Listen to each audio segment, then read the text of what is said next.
Hello, I'm probably going to interrupt your listening a lot in this episode, and I apologize for that. But the reason why I'm interrupting so close to the start of the episode is because I just genuinely want to thank you for all of the support that I have received over the past 2 years. This day basically marks the day whereby I actually started the podcast, which is very, very cool. And I think that now it's time for you to actually see my face. Yes, I'm doing a voiceover. That's because it's late. And stuff like that. Logistics weren't working out. But genuinely, I do want to say thank you so much. And hopefully, we can actually grow a little fan base into like a bigger one. So if you're listening on YouTube, then you can like see a picture of myself and stuff like that.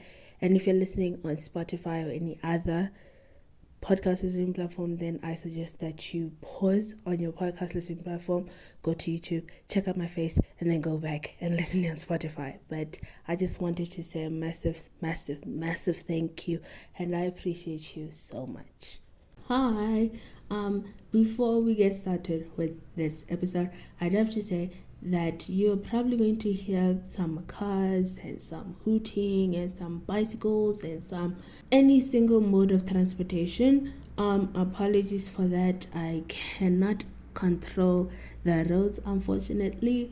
Hopefully the sound will get better eventually, but for now, unfortunately, you're gonna have to deal with it. So hopefully it doesn't take you out of your listening experience, but enjoy. Welcome to Air Crash Investigation, the podcast, the show where we dissect and discuss prominent crashes in aviation history. I'm your host as always, Kai Jordan, and in today's episode, we're going to be discussing Ethiopian Airlines Flight 409, the crew, the crash, the investigation. Before we continue, just make sure that you are comfortable, you have a snack, you have notes, whatever you do when you listen to this podcast, because this is about to be a long one, and I hope that you are ready to dissect this case with me. Let us get started.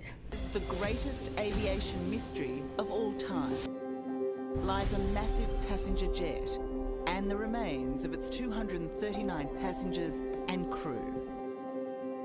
Good morning. We have a smoke problem, and we're doing emergency descent to level 15140. In December 1988, a passenger airliner was bombed over Scotland in what was one of the largest pre-9/11 terrorist attacks.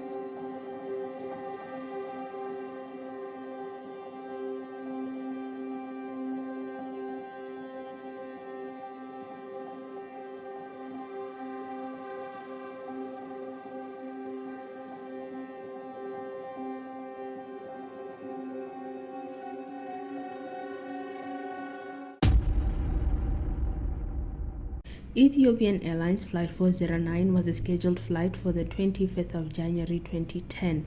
Its origin was Beirut Rafik Hariri International Airport in Beirut, Lebanon, and its destination was Addis Ababa Bole International Airport, Addis Ababa, Ethiopia. The airplane used was the famous Boeing 737, and the call sign was Ethiopian 409. The captain of this flight was Habtamu Benti Nagasa, who was 44 years old. He joined the airline on the 27th of January 1989.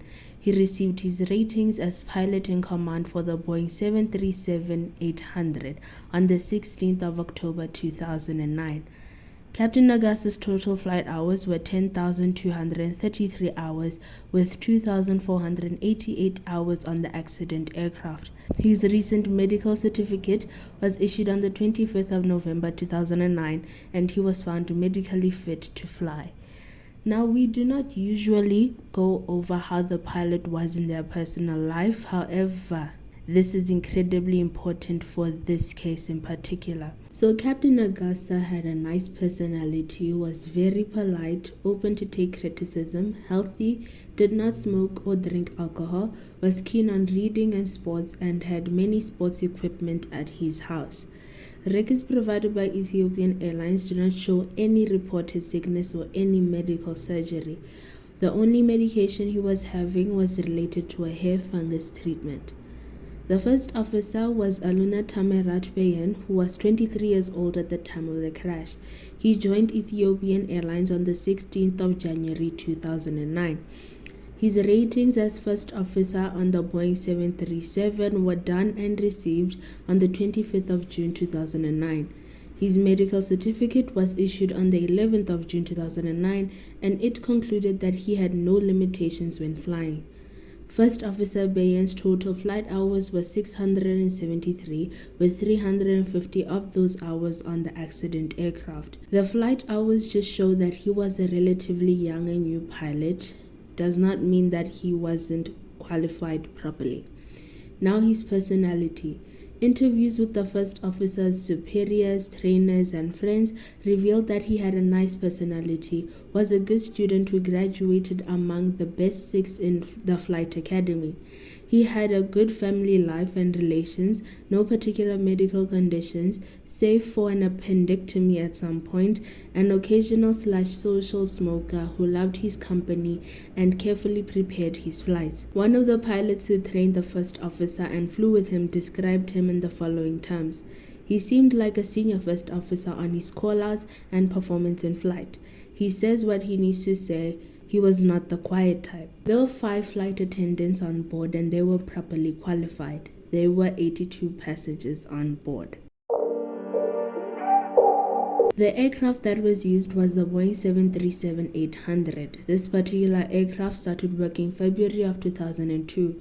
Its certificate of airworthiness was valid until the 11th of September 2010. And can we just stop here for a little bit of an intermission and just, I don't know, kind of reflect on how 2010 was. I was very young at that time, so I don't remember any of it that well. However, I can remember the joyousness that South Africa had during the World Cup of that year because it was hosted in South Africa. I just wanted to put that in there because that was a huge highlight for South Africa as a whole, because now South Africa is terrible to say the most. But let's go back to your episode. Up until this point, the aircraft had 26,459 flight hours and had underwent 17,823 cycles. So before we get started with the flight portion of this episode, I do have to give some context for this flight in particular. This information will be relevant for the investigation portion, so just make a few mental notes / physical notes if you are writing some of these things down. The 1983 Beirut bombing, or the 1983 Beirut barracks bombing, was an event that happened on the 23rd of October 1983. On this day, the Islamic Jihad organization quote-unquote sent truck bombs to buildings in Beirut and they exploded, aka the origin of this flight. There were 150 injuries and several deaths. Now, Lebanon also underwent the Lebanon War of 2006, or the 2006 Israel-Hezbollah War. Now, the reason why I am mentioning this and the reason why this one hurt more than the 1983 Beirut bombing is because the whole country was at war.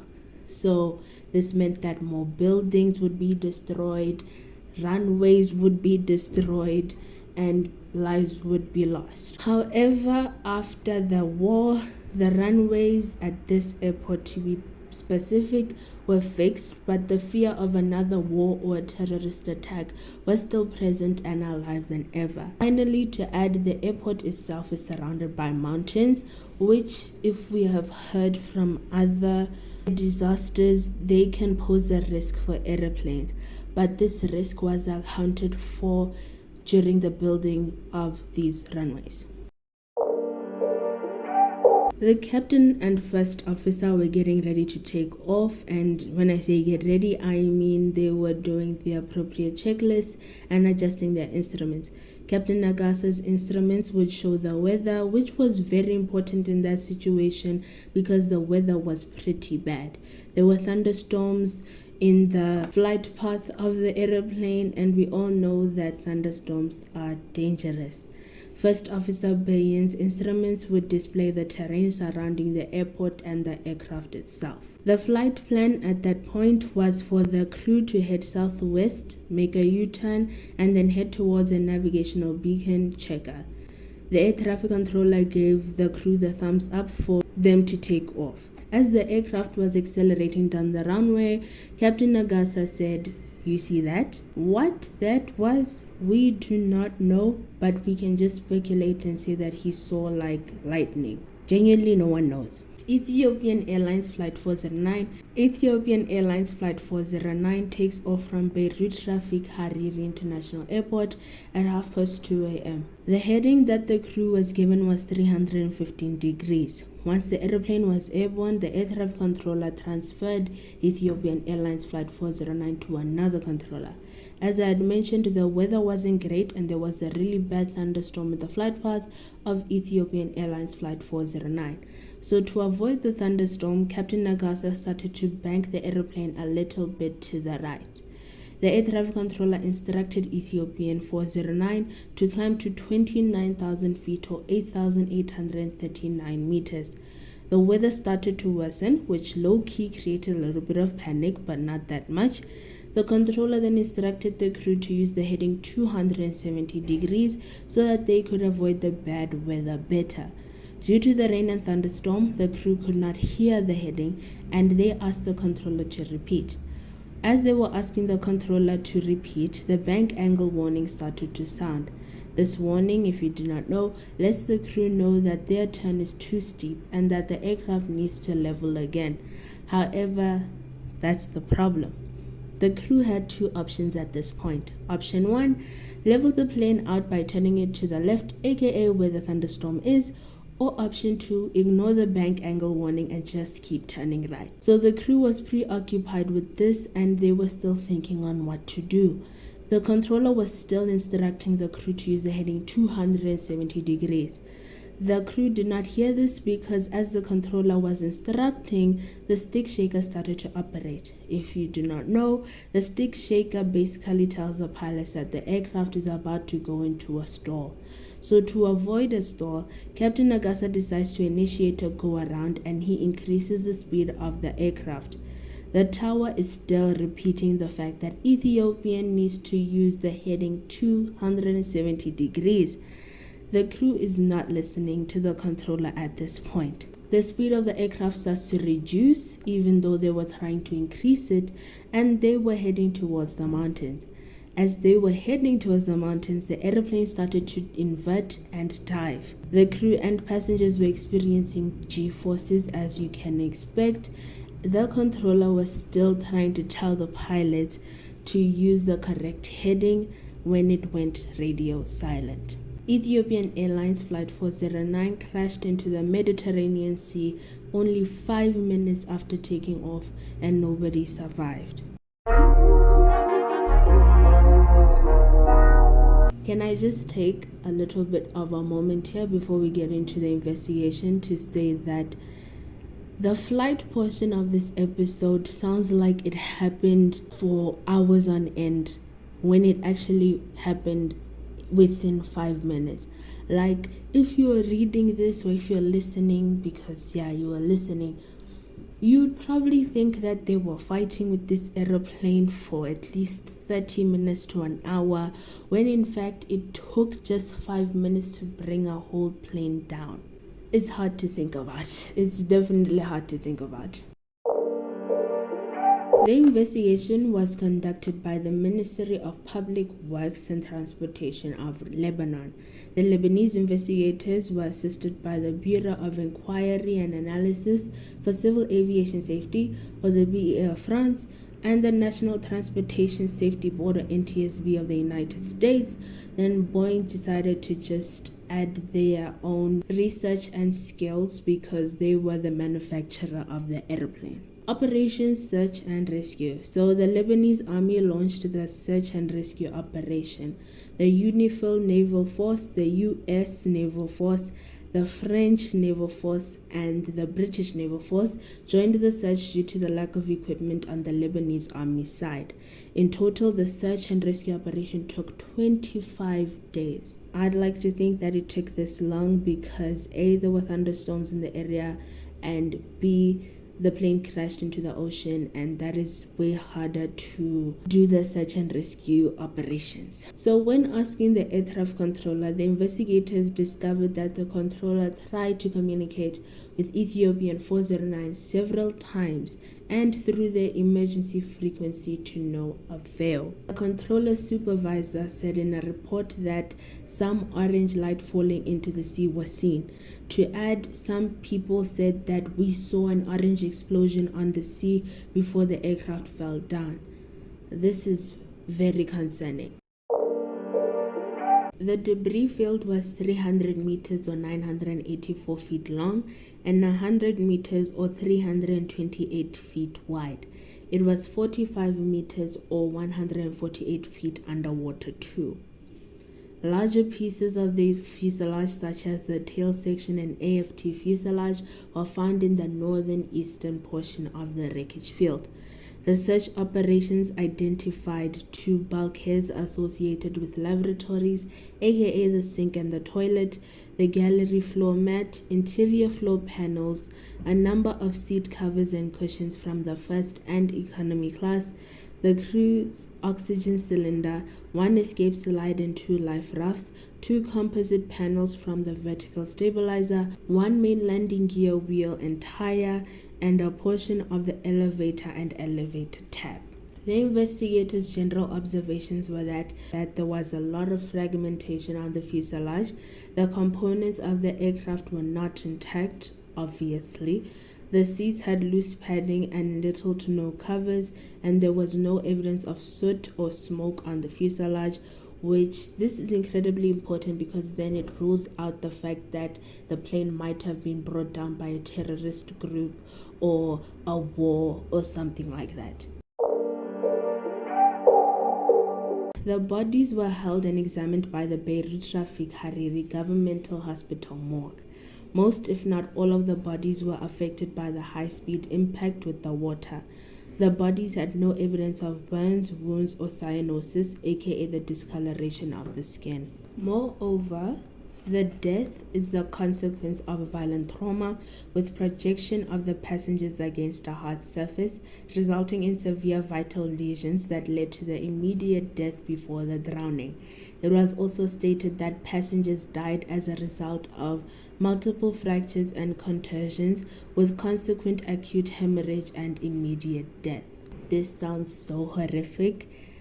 I know we're not supposed to have but at least they didn't feel it. But to be honest, they passed away immediately, as soon as the aircraft hit the water.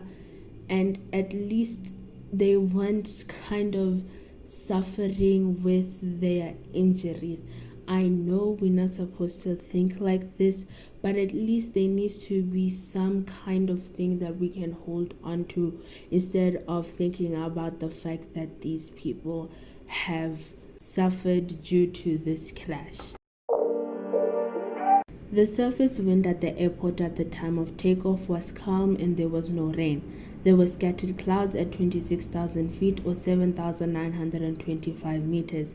There were also reports of thunderstorms 10 kilometers or 6 miles away from the airport, which, if you think about it, is not really that far. Now, moving on from the meteorological information, the investigators also found out through the FDR that the crew did a lethal right turn to avoid the thunderstorms, but in doing so they led to their own demise.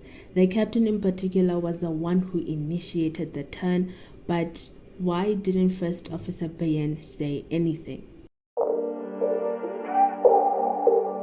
If you do not know, just like how I also didn't know, Ethiopian Airlines had or has a policy that says that a captain who has less than 300 hours and first officer who has less than 100 hours on type shall not be rostered together. These requirements were met for this flight, but there wasn't really a massive gap between the pilot's flight hours on the aeroplane. In the past 90 days, which is what I am assuming, even though the final report didn't really state the time duration or the time period, Captain Nagasa had 188 hours and First Officer Bayan had 350 hours. The program that the crew was trained under is considered to be a well-developed program, but the accident still happened.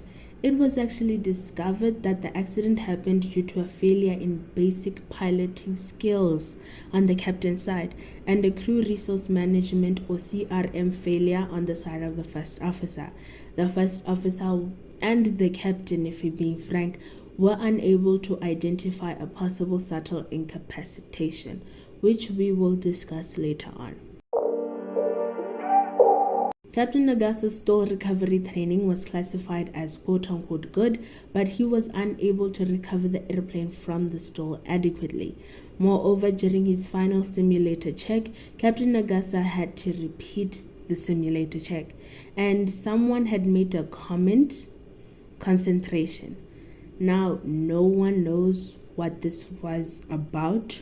No, they do not know what they were referring to and the context behind it, but since Captain Nagasa is in an aviation space, it probably had something to do with his concentration in some aspect of flying, which is incredibly concerning. The first officer was known to be assertive, but he wasn't in the cockpit. I mean, I am pretty sure that he saw that they were banking to the right, and he also did hear the bank angle sound, but he did nothing about it. Moreover, he sounded very calm and confident during the transmissions with the air traffic controller. Now, here is my chat. I think that even if in situations whereby like it's stressful to the max and you are really concerned that you're in a professional setting, so of course you're going to be like calm and confident so that you can get your point across and basically when you need help to get help.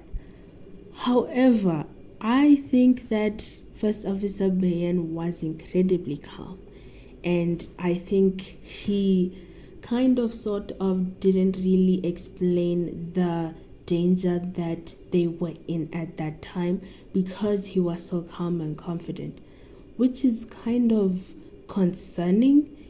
And why didn't he speak up or do anything to save the plane? But hey, he probably tried to do something, but it didn't work. We will never know. But let us go into subtle incapacitation. So before the flight took off, the crew started discussing how the food that they ate in Beirut was probably laced with weed. As a result, they could not sleep. Now, I know, and you probably know, when you with a person that you are used to, or just when you are comfortable around a person, maybe you're with your friends, your family, or whatever, you're going to make some jokes that are kind of offside, or you're going to make like some comments that are kind of offside, that are really, they sound really shady, okay? However, I don't think that you're gonna make those type of comments, those type of jokes in a setting like cockpit before taking off, especially since we all know that being high or you are drunk whilst doing an important job such as aviation or like flying an aeroplane, especially when you are probably going to risk another person's life, in this case 82 passengers' lives, 5 flight attendants' lives, it is very concerning and low-key inappropriate. If this is true, it is said that weed could cause gastronomical disorders and they could lead to incapacitation. So there's this really great article by skybrary.aero, which I'll link in the description box. It really does cover incapacitation a lot, but I'm just going to read the definition and some of the causes of incapacitation. So Pilot incapacitation is the term used to describe the inability of a pilot who is part of an operating crew to carry out their normal duties because of the onset, during flight, or the effects of physiological factors.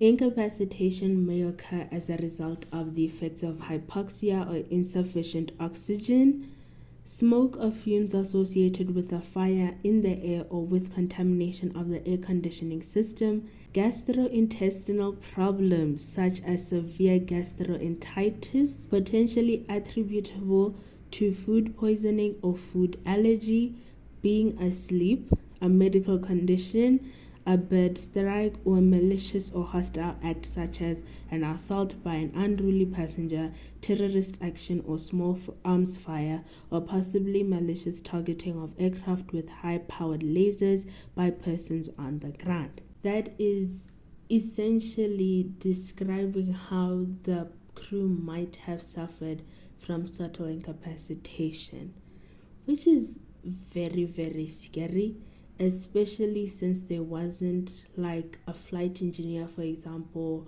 or a backup crew because the flight was so short. This is just turning out to be a mess. So with everything, there are power dynamics, the relationship between a boss and an employee, for example. There's a power dynamic right there between a teacher and a student. There's a power dynamic right there between a child and their parent.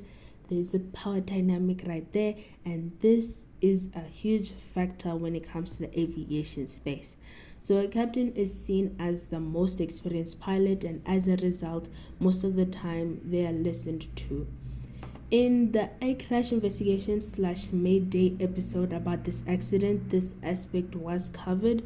So if you would like to hear a little bit more about that, I could try and put it on our Patreon as kind of like explaining their side when it comes to the aspect of power dynamics. So essentially, in summary, the episode kind of said that maybe the reason why First Officer Bayan didn't speak out is because Captain Agasa was quote-unquote overbearing, and he wanted to be in control of the aeroplane, kind of to be seen as like the hero and being seen as like the most experienced pilot and that type of stuff. Therefore, as much as First Officer Bayan saw the problem, he did not say anything out of fear.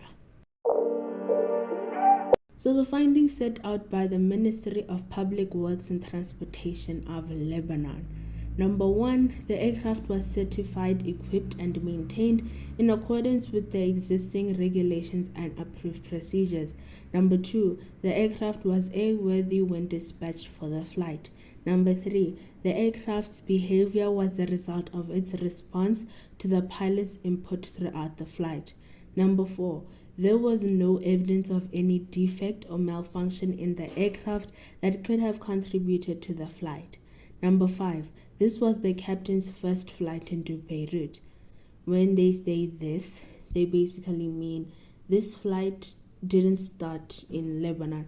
I don't know how to explain it. It's kind of like there was a flight before that the captain flew, basically from one place to Lebanon, and then he was on flight 409 with First Officer Bayan, and then they were flying to Ethiopia. Number 6, the crew expressed some concerns as a result of the meal they had during the layover in Beirut, and that could have affected the quality of their sleep prior to operate the flight.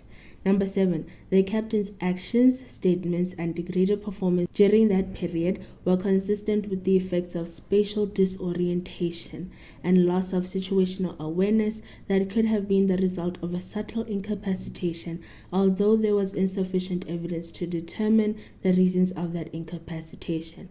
And number 8, the first officer's failure to abide by all the airline's SOPs and intervene with the captain throughout most of the events of the flight, even when called to do so, contributed to the flight crew's degraded performance. Now there are more, there are a lot of findings. So you can read that in the final report on our Patreon. So there were many causes and contributing factors that were listed in the final report, and I'm just going to read 5 of them. Number 1, the flight crew's mismanagement of the aircraft speed, altitude, headings, and attitude through inconsistent flight control inputs, resulting in a loss of control.